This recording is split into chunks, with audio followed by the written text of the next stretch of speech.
Historia del capitalismo. Problemas estructurales actuales, desigualdad, automatización. La historia moderna parece un mercado sobre ruedas bajando una calle empinada. Todos venden algo, todos deben algo, todos sonríen como si no estuvieran cansados. Y mientras tanto, el planeta arde como comal olvidado en cocina de fonda. Bienvenidos a otro episodio de Metáforas del Multiverso.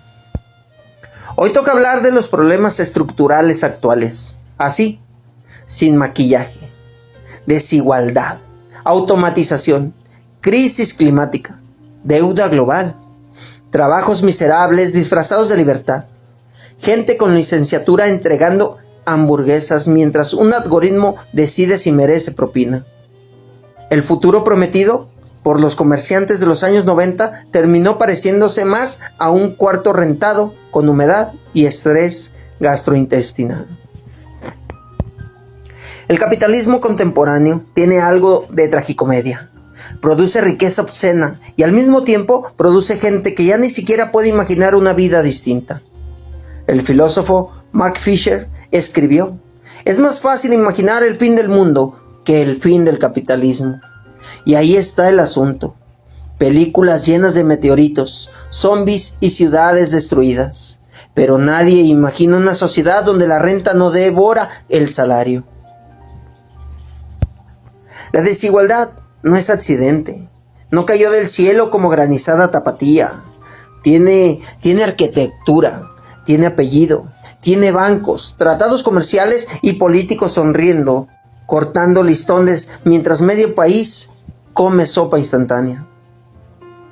El sociólogo Bauman decía que vivimos en una modernidad líquida. Todos cambian rápido. Empleos, relaciones, precios, ciudades. Lo único sólido es la deuda. Es así, nunca desaparece. Ahí permanece como ex tóxico, revisando historias de Instagram a las 3 de la mañana. Antes, el trabajador vendía fuerza física. Hoy vende atención, emociones y tiempo mental. El cansancio ya no llega solamente a la espalda, llega al cerebro. Gente agotada después de 8 horas viendo pantallas y fingiendo entusiasmo. En reuniones absurdas donde alguien dice: ponerse la camisa, estamos en el mismo barco. Mientras Recursos Humanos calcula despidos en Excel. La automatización prometió liberar a la humanidad del trabajo pesado. Sonaba hermoso. Más tiempo para arte, filosofía, amor, comunidad. Pero terminó ocurriendo otra cosa. Más riqueza concentrada arriba y más ansiedad abajo. Las máquinas producen más, pero la jornada laboral sigue tragándose la vida.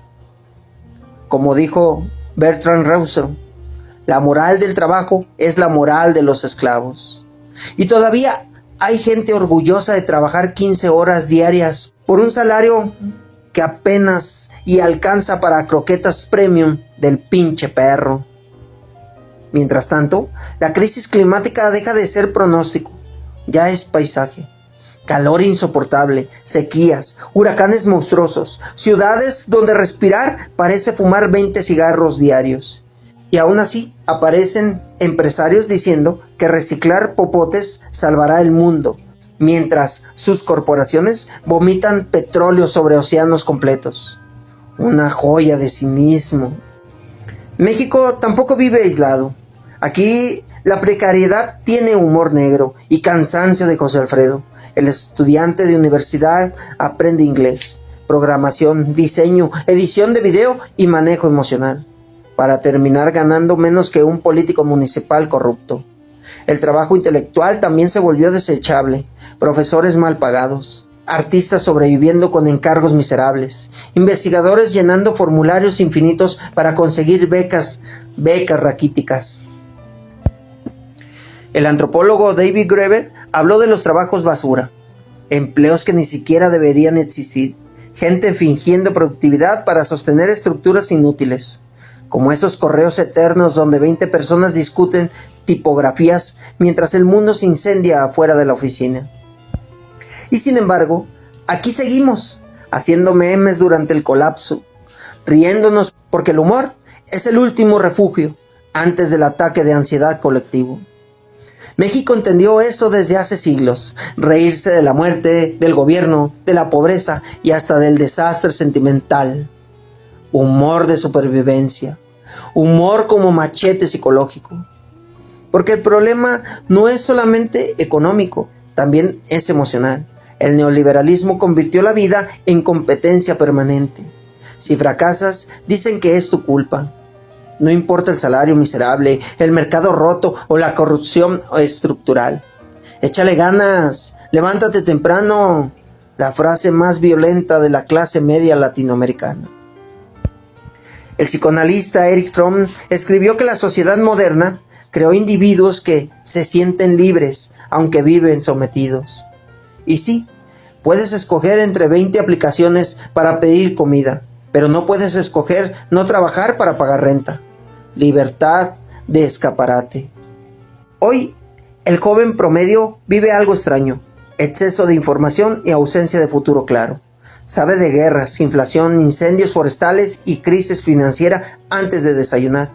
El cerebro humano no evolucionó para cargar con tragedias globales en tiempo real, mientras intenta decidir qué shampoo está en descuento.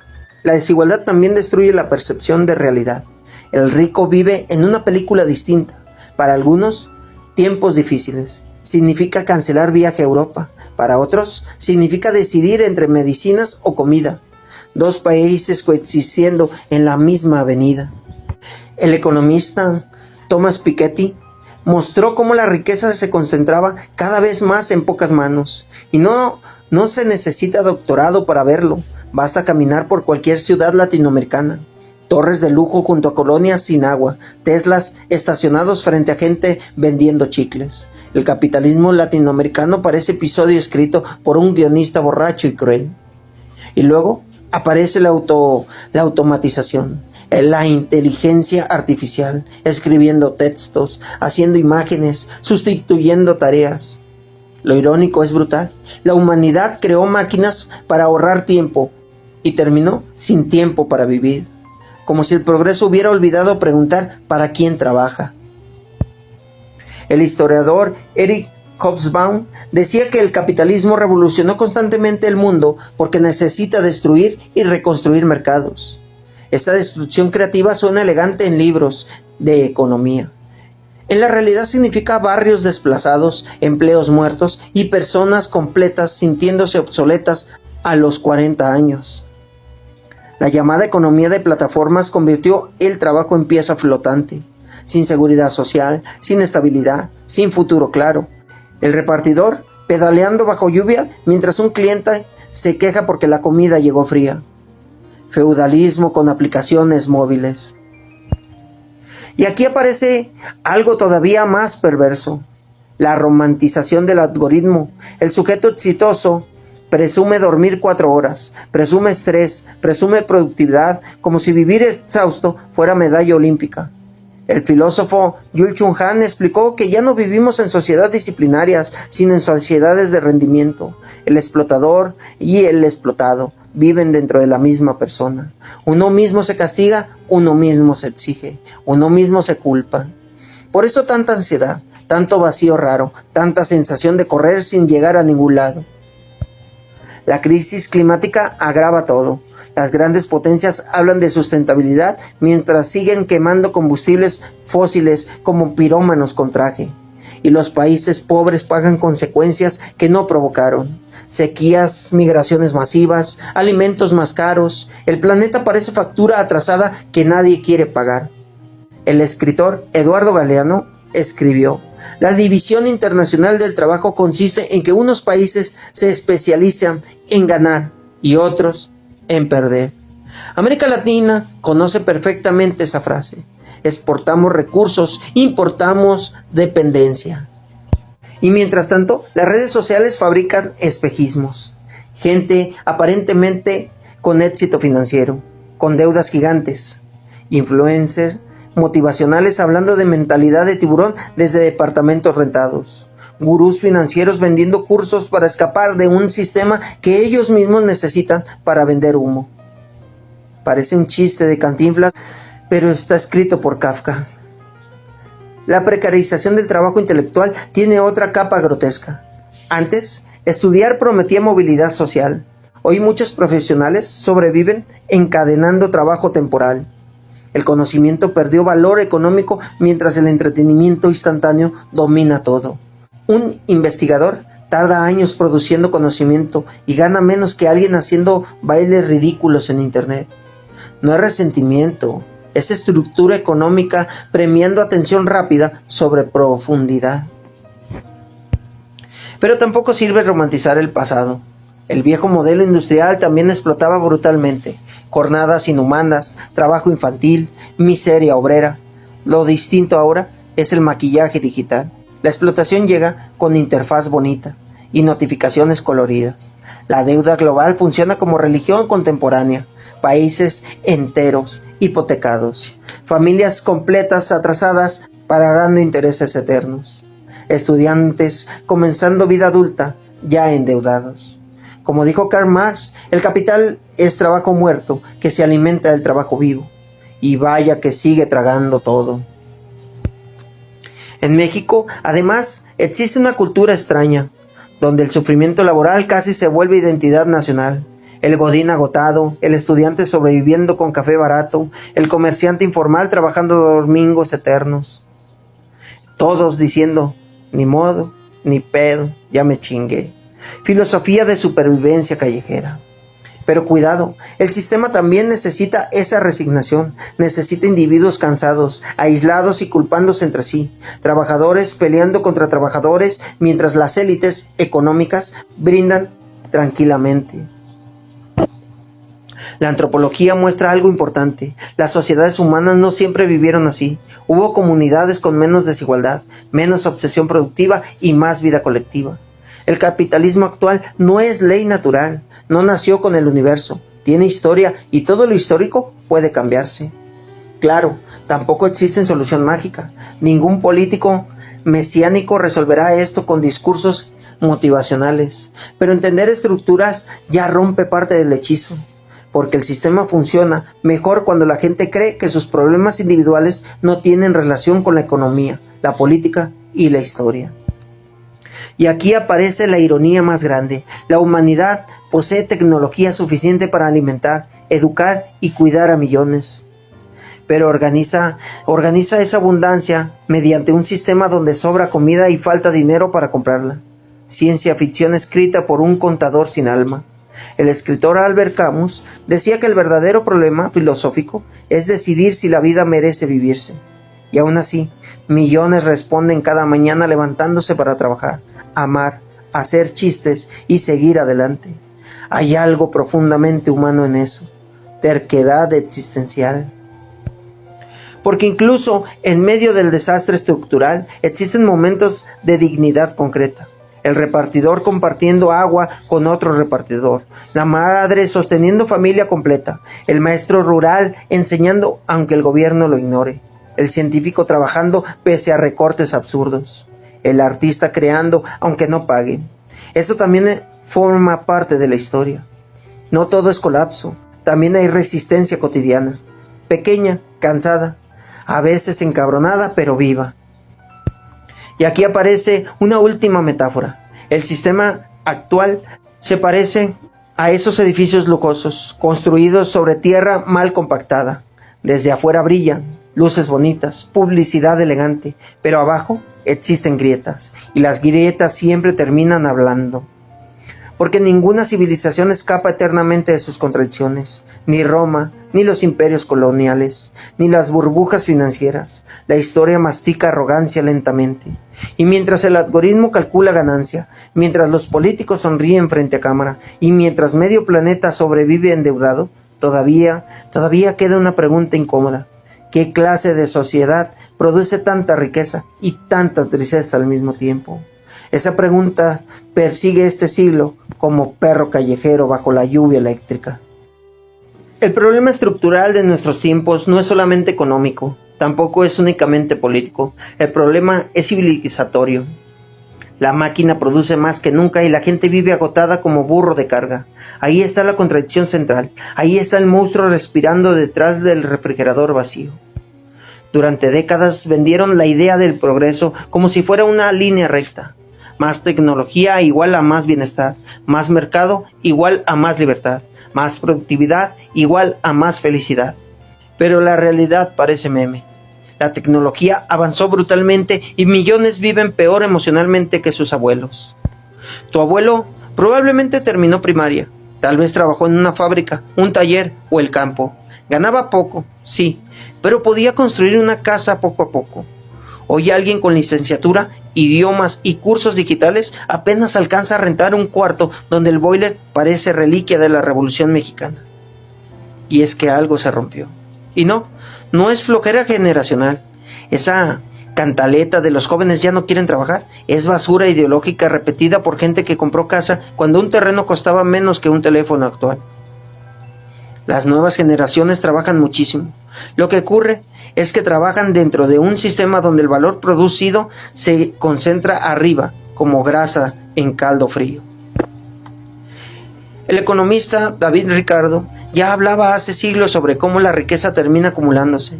Después llegó Karl Marx y observó algo todavía más incómodo. El capitalismo necesita desigualdad para funcionar, necesita mano de obra desesperada, necesita competencia feroz entre trabajadores, necesita miedo. Por eso, el desempleo nunca desaparece completamente, porque un trabajador aterrorizado acepta peores condiciones. Lo sabe cualquier persona que haya soportado un jefe imbécil, solamente porque la situación está difícil. La automatización intensificó ese miedo. Antes las máquinas reemplazaban fuerza física, ahora reemplazan tareas mentales. Contadores, diseñadores, traductores, redactores, programadores. La inteligencia artificial empezó a devorar territorios que antes parecían exclusivos del cerebro humano. Y aquí aparece un detalle perverso.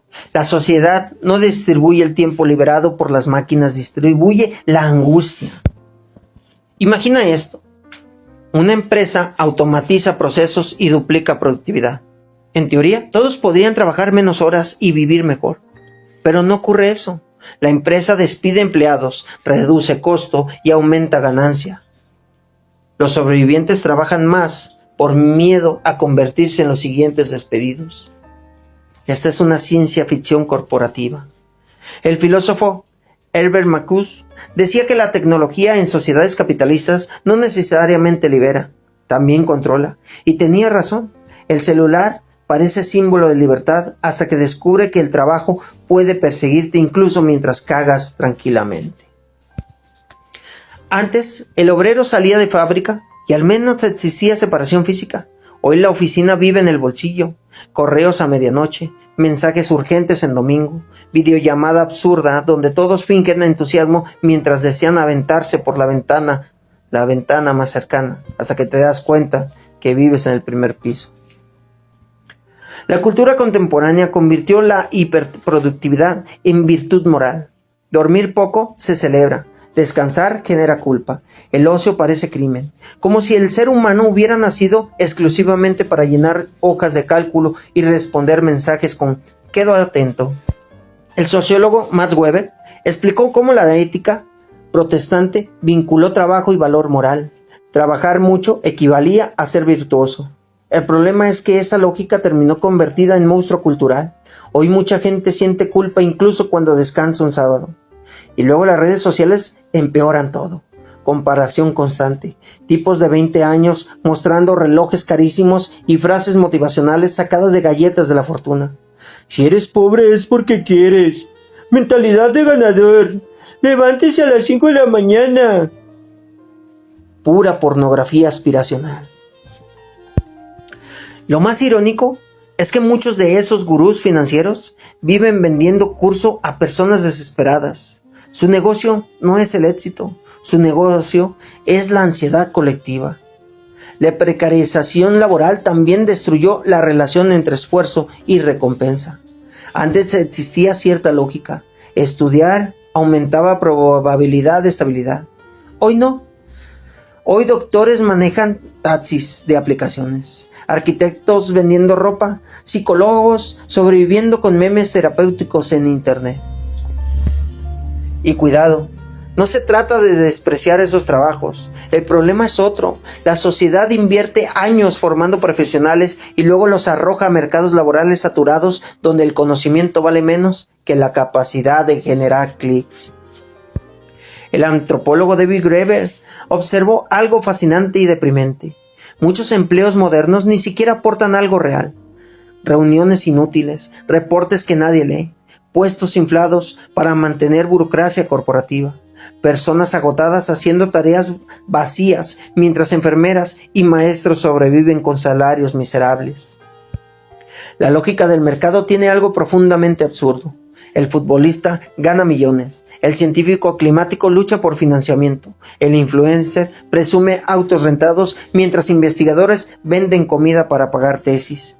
El sistema premia visibilidad, no necesariamente utilidad social. Y mientras eso ocurre, la crisis climática se convierte en telón de fondo permanente. Hace décadas las advertencias parecían lejanas. Hoy el calor parece cachetada nuclear. Incendios forestales, huracanes salvajes, sequías, inundaciones, temperaturas que convierten ciudades enteras en horno de concreto. El planeta dejó de susurrar. Ahora está gritando. Lo grotesco es que las corporaciones responsables siguen operando con lógica de corto plazo, ganancias trimestrales sobre supervivencia colectiva, como drogadicto financiero vendiendo partes de la casa para seguir en la fiesta. El biólogo Edward O. Wilson decía que la humanidad posee emociones paleolíticas, instituciones medievales y tecnología divina. Ahí está resumiendo el caos modernos, cerebros evolucionados para tribus pequeñas administrando armas nucleares, mercados globales y algoritmos capaces de manipular millones de personas. La deuda global agrava todavía más la situación, países completos atrapados pagando intereses eternos, gobiernos recortando salud y educación para tranquilizar mercados financieros. La economía mundial parece casino administrado por sociópatas elegantes. Y mientras tanto, el ciudadano promedio apenas entiende qué ocurre. Solamente percibe síntomas, inflación, salarios miserables, ansiedad permanente, rentas imposibles. La deuda también funciona psicológicamente. Persona endeudada acepta más humillación, tolera peores empleos, calla más. El crédito se volvió mecanismo de control emocional. Antes el capitalismo disciplinaba mediante hambre directa, hoy disciplina mediante pagos mensuales. El filósofo Foucault hablaba de cómo las sociedades modernas producen sujetos obedientes mediante estructura invisible. Ya no necesita látigo cuando existe vigilancia digital, deuda y miedo económico. Por eso la gente trabaja enferma, por eso muchos soportan abusos laborales, porque el sistema convirtió supervivencia básica en privilegio. En México, esto adquiere tonos todavía más surrealistas, jornadas larguísimas, transporte infernal, salarios bajos, y aún así existe presión social para sonreír y agradecer. El mexicano promedio vive como protagonista de tragicomedia barroca. Ahí está el oficinista pasando 4 horas diarias en tráfico. Ahí está la señora trabajando todo el día y todavía encargándose sola de la casa. Ahí está el estudiante agotado memorizando teorías económicas mientras desayuna pan viejo y café instantáneo. Y aún así aparecen empresarios diciéndonos que el pobre es pobre porque quiere. Una frase tan estúpida que parece escrita por villano de caricatura neoliberal. La desigualdad también rompe vínculos humanos, ciudades divididas entre burbujas sociales, colonias privadas junto a barrios abandonados, gente que nunca conviviría realmente entre sí. El rico teme al pobre, el pobre desprecia al rico y mientras tanto la estructura sigue intacta. El sociólogo Pierre Bourdieu explicaba que las clases sociales no solamente poseen distintos dinero, también poseen distinto código, educación, contactos y percepción del mundo. Por eso la desigualdad se reproduce incluso cuando alguien sale adelante. El juego está amañado desde el inicio. Y aquí aparece otro fenómeno brutal, la mercantilización total de la existencia. Todo se vende, tiempo, atención, cuerpo, emociones, relaciones humanas convertidas en contenido, tristeza transformada en tendencia, la vida entera absorbida por lógica comercial. Hasta el amor parece aplicación de reparto, deslizar perfiles, consumir personas rápidamente. Desechar, repetir, el capitalismo tardío convirtió incluso la intimidad en mercado acelerado.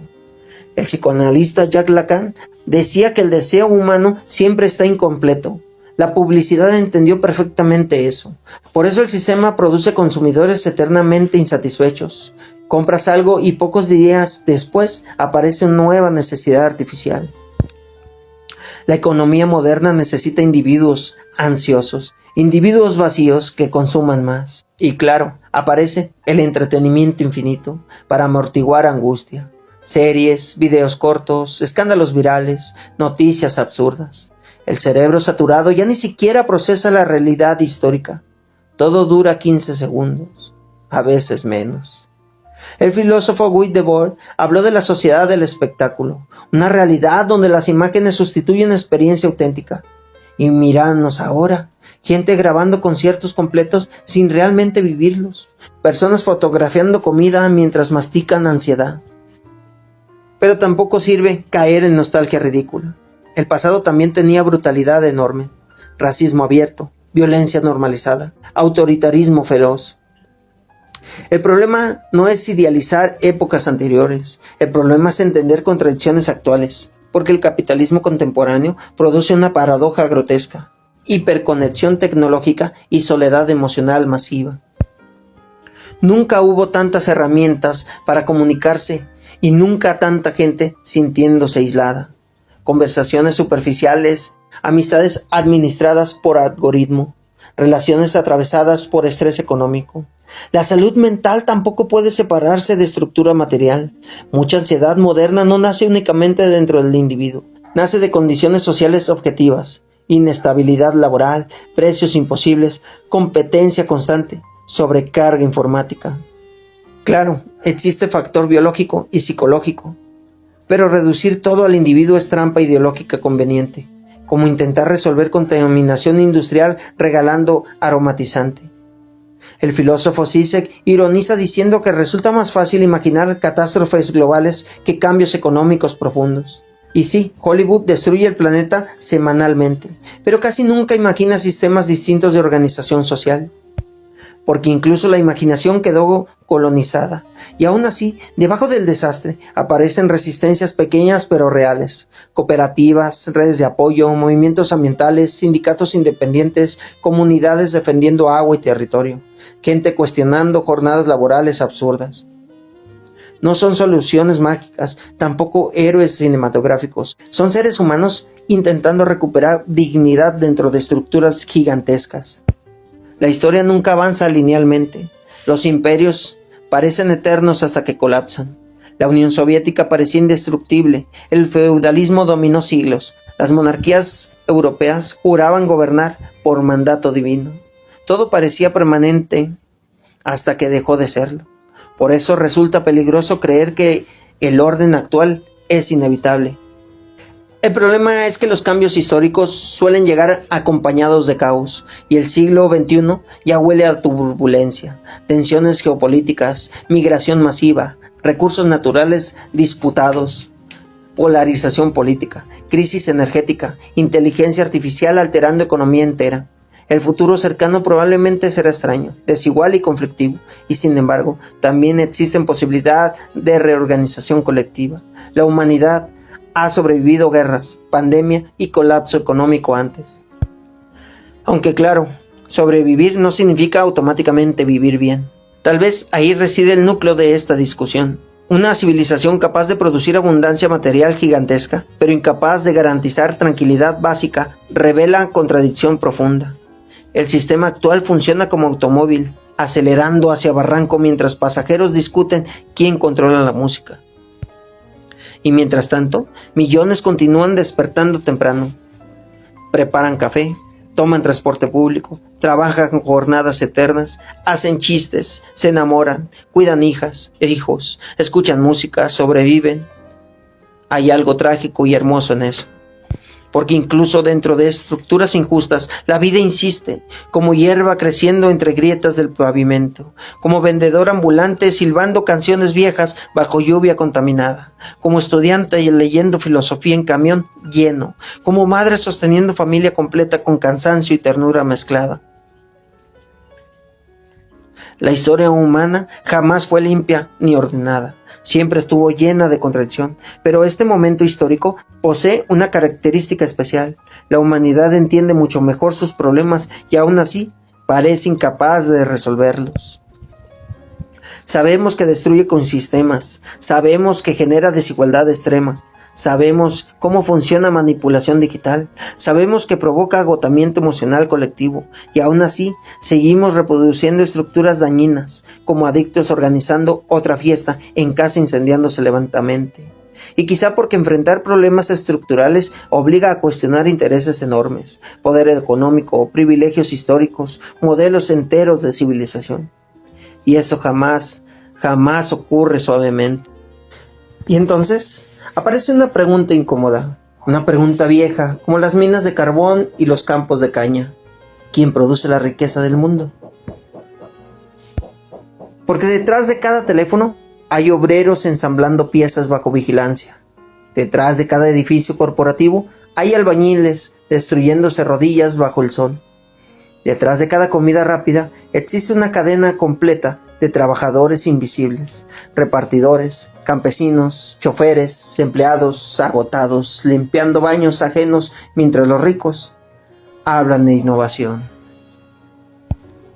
El capitalismo moderno volvió invisible al trabajador, lo convirtió en fondo de pantalla, como si la comida apareciera mágicamente en supermercados y los paquetes cayeran del cielo transportados por ángeles precarizados con motocicleta. Por eso la conciencia de clase incomoda tanto, porque rompe el hechizo. El problema no es odiar al rico individual como caricatura simplona. El problema es entender estructuras, entender por qué unos poseen tanto mientras millones sobreviven endeudados, entender por qué la naturaleza se destruye para sostener ganancias privadas, entender por qué el sufrimiento colectivo se presenta como fracaso personal. El propio Karl Marx escribió algo brutal: el capital viene al mundo chorreando sangre y lodo. No era metáfora exagerada. La acumulación original del capitalismo surgió mediante colonización, esclavitud y saqueo. Oro robado, tierra arrebatada, trabajo explotado. América Latina conoce perfectamente esa historia. México todavía carga cicatrices coloniales, las minas, las haciendas, el despojo indígena, el campesino convertido en mano de obra barata para alimentar fortunas ajenas. Y siglos después, la lógica continúa, solamente cambió vestuario. Antes llegaba conquistadores con armadura, hoy llegan corporaciones con PowerPoint y campañas publicitarias sobre sustentabilidad. Eduardo Galeano decía que la División Internacional del Trabajo condenó a unos países a ganar y a otros a perder. Y ahí sigue América Latina, exportando recursos y recibiendo migajas maquilladas de inversión extranjera. Pero la conciencia de clase no significa solamente rabia económica, también significa recuperar humanidad colectiva. El capitalismo necesita individuos aislados, personas creyendo que están solas, competidores eternos, consumidores antes que ciudadanos. Por eso destruye comunidad, por eso convierte barrios en mercancía y amistades en contactos útiles. La música revolucionaria entendió eso mucho antes que muchos economistas. Escucha las canciones de Víctor Jara. Ahí no aparece el héroe individualista de película empresarial. Aparece el trabajador, el campesino, el pueblo organizándose. Jara cantaba como quien siembra maíz bajo tormenta política. Y por eso lo asesinaron después del golpe militar en Chile.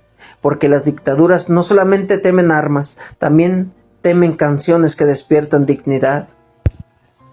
Algo parecido ocurrió con Mercedes Sosa. Su voz parecía montaña latinoamericana hablando cuando interpretaba Solo le pido a Dios. No sonaba como entretenimiento, sonaba como memoria colectiva de un continente golpeado por dictadura, deuda y desapariciones. Y mientras tanto, en México, los corridos revolucionarios contaban historias que los periódicos oficiales escondían. Campesinos convertidos en canciones, obreros convertidos en versos, la música como archivo emocional de los pobres. Porque los pueblos sin memoria terminan obedeciendo cualquier propaganda con música motivacional y banderas bonitas. El poeta Pablo Neruda escribió en su Canto General sobre mineros, selvas y trabajadores explotados. Algunos críticos lo acusan de romantizar la revolución. Tal vez, pero entendió algo fundamental. La historia humana no puede separarse de la tierra. Y aquí aparece otro problema brutal del capitalismo contemporáneo. Rompió la relación espiritual entre humanidad y naturaleza. La tierra dejó de verse como hogar compartido, ahora se mira como recurso explotado. Bosques convertidos en dinero potencial, ríos tratados como drenaje industrial, animales reducidos a mercancía. El filósofo Herbert Marcuse advertía que la racionalidad capitalista transforma todo en objeto utilitario. Si algo no genera ganancia inmediata, parece inútil. Por eso destruyen ecosistemas completos para extraer litio, petróleo o minerales raros necesarios para fabricar dispositivos que la gente cambia en 2 años. La ironía es grotesca. El sistema vende productos ecológicos, fabricados mediante explotación masiva de recursos naturales, como alcohólicos vendiendo agua bendita. Y sin embargo, las culturas indígenas latinoamericanas entendían otra lógica. La tierra no como mercancía, sino como relación viva. El maíz no solamente como alimento, sino como identidad. El río no como tubería económica, sino como organismo sagrado.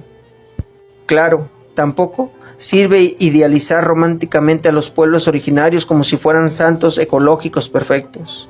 Toda sociedad humana tiene contradicciones, pero existe una diferencia profunda entre convivir con naturaleza y devorarla industrialmente como plaga tecnológica. El escritor José Carlos Mariátegui comprendió algo clave. América Latina no podía copiar mecánicamente modelos europeos. Nuestra realidad mezcla colonialismo, capitalismo dependiente y resistencia indígena. Nuestra lucha histórica siempre tuvo tierra, campesinado y comunidad en el centro. Mientras tanto, el neoliberalismo enseñó otra religión. Sálvate tú solo, ráscate con tus uñas. Esa frase destruyó generaciones enteras. Si no consigues trabajo, es culpa tuya. Si estás deprimido, es culpa tuya. Si no compras casa, culpa tuya. Si te explotan laboralmente, es culpa tuya por no emprender. La estructura desaparece del discurso. Solamente quedó individuo culpable frente al espejo. El problema es que ningún ser humano se construye solo. El cerebro humano existe gracias a relaciones sociales, lenguaje, cultura, cooperación, historia colectiva. Hasta la ciencia más avanzada depende del trabajo acumulado de millones de personas a través de siglos. Pero el capitalismo tardío produce narcisismo competitivo. Gente obsesionada con marca personal, con convertir cada aspecto de su existencia en producto vendible. Hay jóvenes que ya no sueñan con transformar el mundo, sueñan con volverse virales. Y tampoco es completamente culpa individual. El sistema recompensa visibilidad superficial más que profundidad. Un video ridículo puede generar más dinero que años de investigación científica. Eso produce vacío cultural. El filósofo Antonio Gramsci explicaba que las clases dominantes no solamente controlan economía, también moldean cultura e imaginación. Hegemonía, la capacidad de convertir intereses privados en sentido común colectivo. Por eso, tantos trabajadores defienden el sistema que los destruyen, porque crecieron escuchando que riqueza extrema equivale a mérito moral, porque la televisión glorificó millonarios mientras ridiculizaba pobreza. Porque Hollywood convirtió empresarios en héroes visionarios, aunque muchos construyeran fortuna explotando trabajadores. Y aún así, debajo del ruido mediático, continúan apareciendo grietas. La pandemia mostró algo importante. Los empleos realmente esenciales no eran muchos de los mejores pagados. Enfermeras, campesinos, repartidores, personal de limpieza, transportistas. Gente sosteniendo vida cotidiana mientras financieros hacían videollamada desde casa cómodas hablando de resiliencia. Ahí se revela la mentira central del sistema. Quienes más sostienen la sociedad muchas veces reciben menos reconocimiento económico. El poeta Rockell Dalton escribió con ironía feroz sobre las contradicciones latinoamericanas. Dalton entendía que la revolución no era postal romántica, era dolor, contradicción y lucha humana concreta. Decía que el problema no era solamente cambiar gobiernos, sino transformar relaciones sociales enteras, porque ningún cambio real ocurre únicamente desde arriba. Y claro, aparecen preguntas difíciles. ¿Cómo construir sociedades más humanas sin caer en autoritarismos? ¿Cómo evitar repetir errores brutales de revoluciones convertidas después en burocracia represiva? La historia del siglo XX dejó lecciones durísimas, experimentos sociales degenerando en dictadura, estados policiales hablando en nombre del pueblo mientras aplastaban libertad crítica. Sería absurdo ignorarlo. Pero también sería absurdo olvidar las violencias del capitalismo global, guerras por petróleo, hambre estructural, golpes militares financiados para proteger corporaciones, miseria organizada. La historia no ofrece pureza. Por eso el humanismo resulta central, no un humanismo vacío de comerciales empresariales, un humanismo material, concreto, donde la dignidad humana no dependa de capacidad de consumo. El psicoanalista Erich Fromm defendía un socialismo humanista, donde el objetivo no fuera solamente producir más, sino desarrollar seres humanos completos, personas capaces de amar, pensar críticamente y convivir sin reducir toda la existencia a competencia económica. Porque ahí está otro daño profundo del capitalismo contemporáneo: mutilar sensibilidad. La gente vive tan cansada que ya no contempla árboles, cielos o silencio. Todo ocurre rápido, todo corre, todo produce ansiedad. Y sin embargo, incluso en medio del desastre, aparecen momentos de belleza colectiva. Obreros organizándose, comunidades defendiendo agua, estudiantes leyendo poesía revolucionaria, campesinos protegiendo semillas nativas, músicos cantando contra violencia estructural. Pequeños actos humanos frente a maquinaria gigantesca. La literatura marxista más poderosa no trata solamente sobre fábricas y salarios, trata sobre alienación, sobre seres humanos separados de sí mismo, de otros y de la naturaleza. El trabajador moderno muchas veces no reconoce el resultado de su propio esfuerzo, produce mercancías que jamás podrá comprar, vive agotado construyendo riqueza ajena, como personaje kafkiano atrapado dentro de oficina infinita. Por eso, tanto sienten vacío extraño incluso cuando les va bien, porque el problema no es solamente dinero, también es sentido. El capitalismo promete felicidad mediante acumulación, pero el deseo nunca termina. Compras algo y aparece siguiente necesidad artificial. El consumo funciona como rueda de hámster emocional, y mientras tanto, la naturaleza paga factura brutal. Montañas destruidas, océanos llenos de plástico, animales extinguiéndose silenciosamente, ciudades donde respirar duele. Octavio Paz escribió que la modernidad produjo progreso técnico, pero también soledad espiritual. Y basta caminar por cualquier centro comercial para entenderlo. Miles consumiendo cosas que no necesitan para impresionar a personas que tampoco los conocen realmente. Pero tampoco sirve caer en nihilismo cómodo, esa postura cínica donde todo parece perdido y entonces nadie hace nada. El poder ama ciudades resignadas, ciudadanos convencidos de que toda lucha colectiva resulta inútil. La historia demuestra lo contrario. Derechos laborales, vacaciones, jornadas de 8 horas, seguridad social, sindicatos, educación pública. Nada cayó del cielo, todo surgió mediante organización, huelgas, protestas y personas arriesgando incluso la vida. El problema actual es que mucha gente olvidó esa memoria histórica. Creen que los derechos laborales existen por generosidad empresarial y no por décadas de lucha obrera. Por eso conviene leer historia, no como acumulación aburrida de fechas escolares, sino como mapa de conflicto humano real. Porque las estructuras actuales tampoco son eternas. Y quizá ahí aparece la tarea central de nuestro tiempo: recuperar conciencia colectiva en una época diseñada para producir aislamiento. Mirar alrededor y entender que el cansancio individual muchas veces tiene raíces estructurales. Comprender que la crisis climática no se resolverá con popotes biodegradables mientras corporaciones destruyen ecosistemas enteros. Entender que el trabajo debería servir a la vida y no la vida sacrificándose eternamente por el trabajo. y recordar algo básico pero profundamente revolucionario. La naturaleza no es enemigo externo, somos parte de ella, carne organizada, respirando gracias a árboles, agua y microorganismos invisibles. La modernidad capitalista olvidó eso y ahora el planeta responde con incendios, sequías y tormentas como fiebre de organismo enfermo. Tal vez por eso la poesía revolucionaria sigue importando, porque le recuerdan dimensiones humanas que las estadísticas económicas no alcanzan a nombrar. La canción, la memoria, la solidaridad, la ternura entre personas cansadas, cosas pequeñas que ningún algoritmo financiero logra medir completamente. Y quizás ahí, precisamente ahí, comienza toda posibilidad de transformación real. La historia humana siempre escribió canciones cuando el miedo se volvió demasiado grande para quedarse callado. Canciones en minas, huelgas, revoluciones y funerales colectivos. La música aparece cuando el lenguaje cotidiano ya no alcanza para nombrar el dolor. Por eso las épocas de crisis producen poetas como las tormentas producen relámpagos.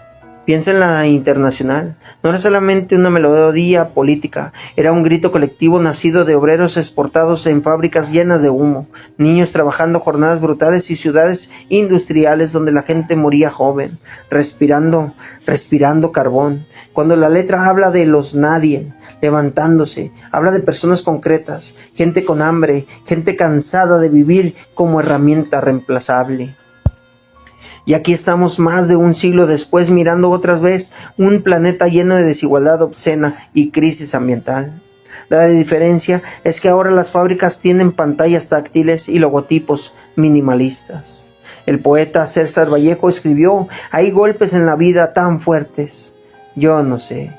Esa frase sigue respirando dentro del siglo XXI, porque el capitalismo moderno genera golpes raros, invisibles. El trabajador ya no necesariamente pierde un brazo en maquinaria industrial, ahora pierde sueños, estabilidad emocional y capacidad de imaginar futuro. El golpe contemporáneo tiene forma de burnout, deuda y ansiedad permanente. Mientras tanto, el planeta acumula fiebre. Australia ardiendo durante meses, Canadá cubierto de incendios gigantescos, Alemania inundada, Pakistán convertida parcialmente en océano temporal después de lluvias devastadoras, México atravesando sequías salvajes mientras ciertas regiones reciben tormentas monstruosas. La naturaleza parece borracho furioso golpeando la puerta de la civilización industrial. Y aún así, las grandes petroleras continúan hablando de crecimiento sostenible. Esa frase tiene el mismo nivel de honestidad que un narco dando conferencias sobre ética comunitaria. El filósofo Walter Benjamin decía que todo documento de civilización también es documento de barbarie. Mira cualquier teléfono inteligente. Dentro existen minerales extraídos mediante explotación brutal, contaminación y trabajo precario. El brillo tecnológico esconde túneles llenos de sudor humano. Por eso, tantas canciones revolucionarias mezclan ternura y rabia, porque entienden que el problema no es abstracto, tiene consecuencias físicas sobre cuerpos concretos. Escucha a Silvio Rodríguez cuando canta sobre utopías golpeadas y dignidad humana. Muchas de sus canciones parecen conversaciones nocturnas entre esperanza y desencanto, como si la revolución misma estuviera fumando sola bajo lluvia tropical, preguntándose en qué momento se perdió el camino. Y claro, el siglo XX dejó heridas enormes, revoluciones traicionadas, líderes convertidos en burócratas, estados autoritarios hablando en nombre del pueblo mientras reprimían críticamente cualquier disidente. Todo eso ocurrió. Negarlo sería propaganda barata. Pero también ocurrió algo más. Millones aprendieron que las estructuras sociales sí pueden transformarse. El miedo de las élites siempre fue ese. No el caos, no la violencia, no los discursos radicales. El verdadero miedo siempre fue la conciencia colectiva. Porque cuando el trabajador entiende que no está solo, cambia algo profundo. Cuando el campesino descubre que el hambre no es castigo divino, sino consecuencia política, aparece posibilidad histórica. Cuando el estudiante conecta ansiedad personal con estructura económica, el sistema pierde parte de su magia ideológica. El capitalismo funciona mejor cuando cada individuo cree que su sufrimiento es fracaso privado. Por eso resulta tan poderoso la poesía social. Roquel Dalton escribía con humor ácido sobre las contradicciones latinoamericanas. No hablaba desde el pedestal académico, hablaba como quien conoce el miedo, la pobreza y la violencia estatal. En uno de sus textos ironiza sobre las intelectuales que discuten teorías revolucionarias mientras el pueblo sigue jodido trabajando jornadas eternas. Y vaya que sigue vigente. Hoy existen influencers, políticos hablando de conciencia social desde departamentos lujosos, patrocinados por marcas multinacionales, revolución convertida en estética de Instagram, marxismo vendido como mercancía cultural. El capitalismo tiene capacidad grotesca para convertir incluso la rebeldía en producto. Ahí tienes camisetas de Che Guevara fabricadas en talleres explotados. Una ironía tan absurda que parece escrita por Frank Kafka. Y mientras el mercado vende rebeldía empaquetada, el clima sigue deteriorándose. Groenlandia derritiéndose, corales muriendo, océanos calentándose, millones desplazados por saqueos y tormentas. El capitalismo tardío se parece a banda musical tocando alegremente mientras el barco empieza a hundirse. El escritor Bertolt Brecht preguntaba: ¿quién construye Tebas? La de los 7 puertas. No los reyes, no los emprendedores, los trabajadores anónimos. Esa pregunta todavía golpea fuerte hoy. ¿Quién construye las ciudades? ¿Quién limpia hospitales? ¿Quién cosecha alimentos? ¿Quién mantiene funcionando el mundo mientras las élites hablan de innovación disruptiva tomando vino caro? La respuesta sigue siendo la misma: la clase trabajadora invisible. Pero el capitalismo moderno fragmentó esa identidad colectiva. Ahora existen freelancers repartiendo independientemente, creadores de contenido, trabajadores temporales, todos aislados, todos compartiendo entre sí. La vieja fábrica industrial reunía obreros físicamente. Hoy el trabajador muchas veces pelea solo contra el algoritmo y deuda. El sociólogo Bauman explicaba que la modernidad líquida disuelve vínculos estables, relaciones temporales, empleos temporales, identidades flexibles. Todo cambia rápido excepto la concentración de riqueza. Y esa fragmentación emocional dificulta organización colectiva, porque el sujeto agotado apenas si sobrevive.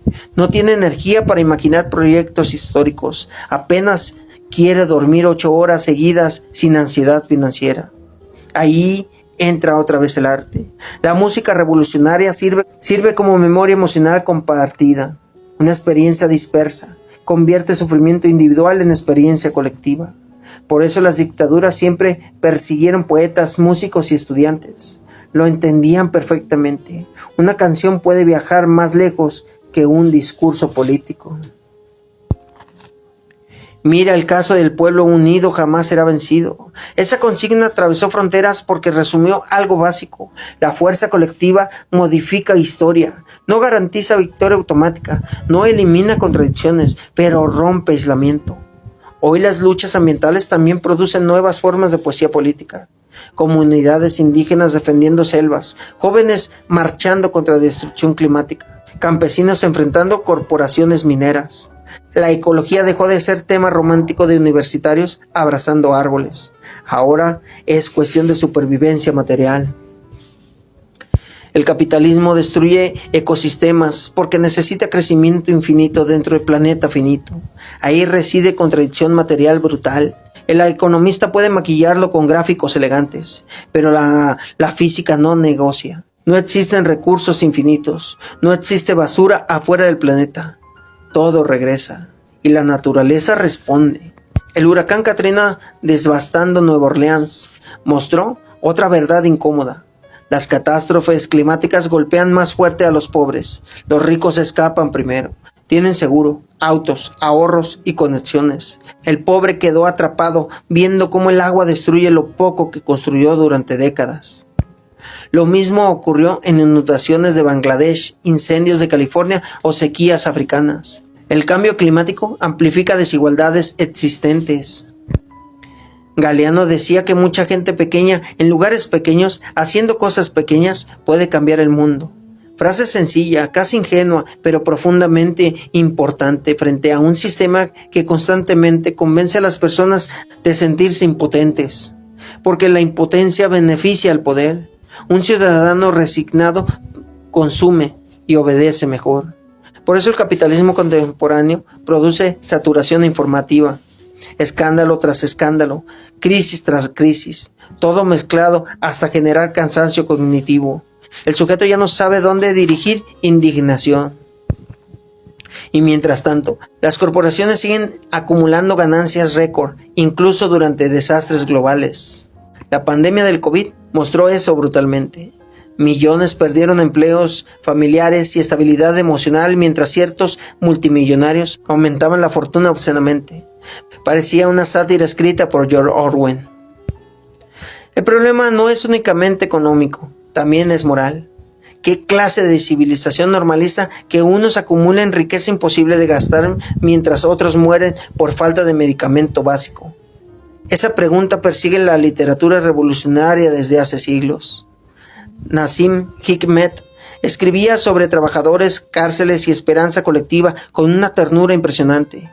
Incluso preso, seguía defendiendo dignidad humana, porque la poesía revolucionaria más poderosa no glorifica odio, defiende humanidad concreta. Eso suele olvidarse. El verdadero humanismo revolucionario no busca reemplazar una élite cruel por otra, busca reorganizar sociedad alrededor de vida digna. Claro, decirlo resulta más fácil que hacerlo. La historia está llena de revoluciones devoradas por burocracia, violencia o corrupción, pero las contradicciones del capitalismo actual tampoco desaparecen ignorándolas. Y cada año, la crisis climática vuelve más evidente el límite físico del modelo actual. Mira ciudades latinoamericanas durante olas de calor extremo, colonias sin agua mientras campos de golf permanecen verdes, gente trabajando bajo temperaturas insoportables porque faltar implica perder salario. Ahí la desigualdad adquiere dimensiones biológicas. Los ricos compran aire acondicionado, el pobre compra ventilador barato y reza para no desmayarse en transporte público. La catástrofe climática también tiene clase social. Y aún así, la propaganda corporativa insiste en individualizar responsabilidad. Recicla, usa menos popotes, toma duchas cortas, mientras industrias gigantes contaminan a escala monstruosa. Claro que hábitos individuales importan, pero culpar exclusivamente al consumidor resulta ridículo. ¿Cómo pedirle a una persona que apague las velas mientras una petrolera incendia bosques completos detrás? Zizek ironiza sobre cómo el capitalismo incorpora crítica ecológica para seguir vendiendo producto. El mercado transforma preocupación ambiental en nicho comercial. Agua premium, autos verdes, ecología convertida en marca aspiracional. Mientras tanto, especies enteras desaparecen silenciosamente. El capitalismo trata a la naturaleza como inventario, pero la biosfera no funciona como hoja de Excel. Los incendios masivos en el Amazonas revelan eso brutalmente. El bosque más importante del planeta reducido para expandir agricultura industrial y extracción económica. Y cuando científicos advierten consecuencias globales, ciertos políticos responden hablando de soberanía nacional, mientras empresarios cuentan ganancia. La poesía revolucionaria latinoamericana siempre entendió conexión entre tierra y pueblo. Ernesto Cardenal mezclaba espiritualidad, marxismo y defensa comunitaria. Sus poemas hablaban de estrellas, campesinos y revolución al mismo tiempo, porque entendían algo profundo: separar humanidad y naturaleza produce civilizaciones enfermas. El capitalismo moderno logró algo extraño: gente viviendo rodeada de concreto, luces artificiales y pantallas hasta olvidar completamente ritmos naturales. Dormimos mal, comemos peor, respiramos contaminación, trabajamos horarios absurdos, vivimos desconectados de ciclos básicos. Y luego el mercado vende aplicaciones de meditación para soportar estrés producido por el mismo sistema. Una locura elegante. El escritor Albert Camus hablaba del absurdo humano, Y vaya que el siglo XXI parece el laboratorio perfecto del absurdo. Tecnologías capaces de conectar continentes enteros coexistiendo con soledad masiva. Capacidad agrícola suficiente para alimentar al planeta, coexistiendo con hambre estructural. Conocimiento científico impresionante, coexistiendo con destrucción ambiental suicida. Y aún así, la humanidad continúa cantando. Eso importa. En protestas climáticas aparecen tambores, murales y canciones. En huelgas obreras resurgen consignas antiguas adaptadas a nuevas condiciones. En barrios pobres continúan haciendo música mezclada, rabia y humor negro. Porque el arte también funciona como refugio psicológico frente al colapso. El capitalismo puede mercantilizar muchísimo, pero existen dimensiones humanas difíciles de controlar completamente. Solidaridad espontánea, memoria compartida, belleza colectiva. Mira cómo después de terremotos o huracanes, mucha gente común ayuda antes de gobiernos, vecinos organizando comida, jóvenes removiendo escombro, médicos trabajando jornadas imposibles. Ahí aparece algo profundamente humano que contradice la lógica individualista extrema. La historia oficial suele celebrar empresarios y generales, pero las sociedades sobreviven gracias a cooperación cotidiana invisible. Tal vez por eso tantas canciones revolucionarias hablan de pueblo y no de héroes individuales, porque ninguna transformación real ocurre sola. Y mientras el planeta atraviesa incendios, inundaciones y temperaturas récord, esa conciencia colectiva se vuelve todavía más urgente. No solamente para cambiar sistemas económicos, también para recuperar relaciones más humanas con la tierra, el tiempo y los demás. Porque seguir destruyendo ecosistemas para sostener consumo infinito termina pareciéndose a serruchar la rama donde está asentado toda la civilización. Y la rama ya cruje bastante fuerte. Llegando a este punto, la pregunta ya no es solamente económica ni política. La pregunta es profundamente humana. ¿Qué clase de civilización quiere ser la humanidad mientras el planeta respira cansancio y fuego? Porque los problemas estructurales actuales no son piezas separadas. La desigualdad, la precarización, la automatización salvaje y la crisis climática forman parte de la misma maquinaria. Un modelo económico que convirtió la vida en mercancía y el tiempo humano en combustible para sostener ganancias infinitas. Y aún así, incluso dentro de esta tormenta histórica, sobreviven voces capaces de recordar la dignidad al mundo. Allí aparece Ernesto Cardenal. Su poesía no hablaba desde la comodidad académica, hablaba desde América Latina, desde campesinos, volcanes, revolución, selva y pobreza, desde la contradicción brutal de armas y la humanidad mientras se observa cómo el poder la desplazaba lentamente. Cardenal escribió en oración por Marilyn Monroe, sola como un astronauta frente a la noche espacial. Y esa frase parece describir perfectamente al individuo contemporáneo, rodeado de pantalla, algoritmo y ruido digital, pero profundamente solo. El capitalismo prometió conexión infinita y produjo aislamiento elegante. En sus salmos, Cardenal mezcló espiritualidad con rabia social. Habló contra dictadores, empresarios y estructuras de explotación usando lenguaje directo, casi como quien conversa con una plaza pública llena de polvo y calor. Ahí aparece una idea central: ningún sistema económico vale más que la vida humana. Y eso hoy resulta revolucionario, porque vivimos dentro de una civilización donde un bosque vale menos que el mineral enterrado debajo, donde un trabajador vale menos que la rentabilidad trimestral de una corporación, donde millones sienten culpa por cansarse mientras multimillonarios juegan a conquistar Marte como niños ricos aburridos. Cardenal entendía algo esencial: la revolución verdadera también debía ser poética, no solamente cambiar gobierno o bandera, cambiar sensibilidad humana, recuperar ternura colectiva frente a un sistema que necesita individuos fríos, competitivos y agotados. Por eso escribió: algún día el hombre llevará a Dios en sus manos.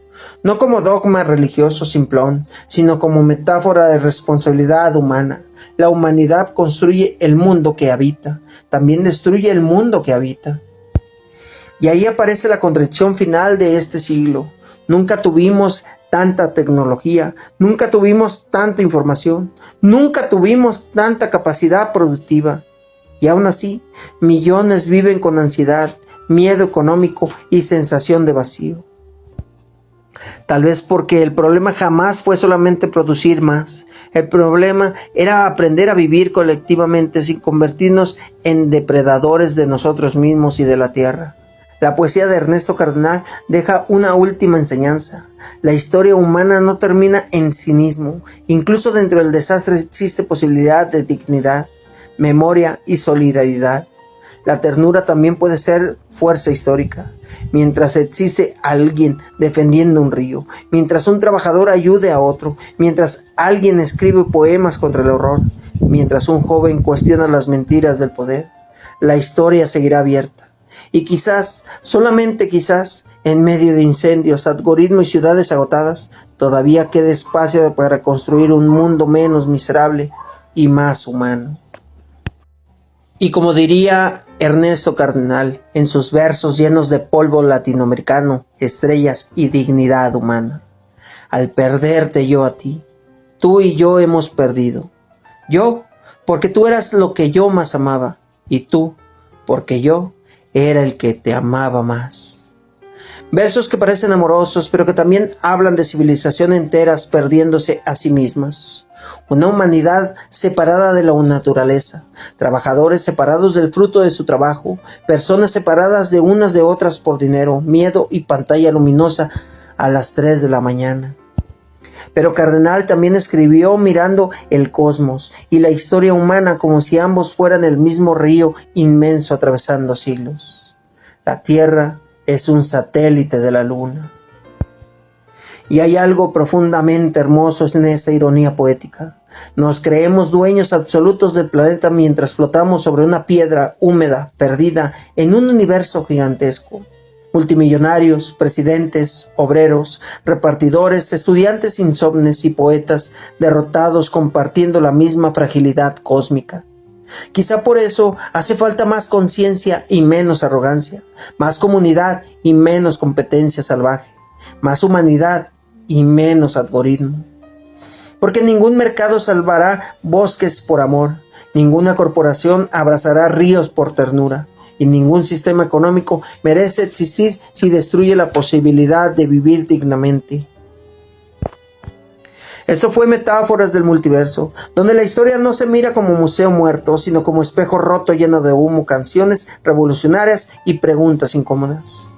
Cuídense del poder que convierte personas en mercancía. Cuídense de los discursos que romantizan la explotación. Y sobre todo, cuídense de terminar tan cansados que olviden mirar al cielo. Porque incluso sobre ciudades contaminadas, todavía siguen apareciendo estrellas. Si te gusta, comenta, comparte y suscríbete. Recuerda, quien escribe merece el castigo de ser leído. Pásensela de pelos del patrón de arriba abajo.